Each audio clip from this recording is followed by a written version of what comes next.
കഴിഞ്ഞ ദിവസം വായിച്ചൊരു വാർത്ത, എക്കണോമിസ്റ്റ് പറഞ്ഞിരിക്കുന്നത് ഇന്ത്യയിലെ സ്കാൻഡിനേവിയാണ് കേരളം. ഇത്രയേറെ സ്റ്റാൻഡേർഡുള്ള ഈ കേരളം വിട്ട് നിങ്ങളുടെ മുഖ്യമന്ത്രി എന്തിനാ ചികിത്സക്ക് അമേരിക്കയിൽ പോകുന്നത്? അത് എനിക്ക് മനസ്സിലാവും. നമ്മുടെ കോട്ടയം മെഡിക്കൽ കോളേജ് ഒന്ന് വരണം. തീർച്ചയായിട്ടും വരാൻ എത്രയോ തവണ വന്നിട്ടുണ്ടെങ്കിൽ വരാം, ഒരു കുഴപ്പമില്ല. അത് സ്കാൻഡിനേവിയ ആണെങ്കിൽ സ്കാൻഡിനേവിയ എന്തായിരിക്കും എന്ന് എനിക്ക് പേടിയുണ്ട്. പറയട്ടെ, ഓരോ അസുഖങ്ങൾക്കും വളരെ പ്രധാനപ്പെട്ട അസുഖം ചോദിച്ചു പോയവൻ.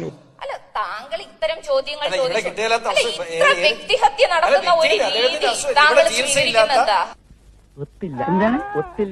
ഈ നാട്ടിലെ സാധാരണക്കാരായ മനുഷ്യർക്ക് ഹോസ്പിറ്റൽ ആക്സസിബിലിറ്റി ഉണ്ടോ? ഹോസ്പിറ്റലിൽ അവർക്ക് വേണ്ട സൗകര്യങ്ങൾ ലഭിക്കുന്നുണ്ടോ? ഹോസ്പിറ്റലിന്റെ ഇൻഫ്രാസ്ട്രക്ചർ ഡെവലപ്മെന്റ് ഉരുളൻകിഴങ്ങ് എന്തോ ആവും.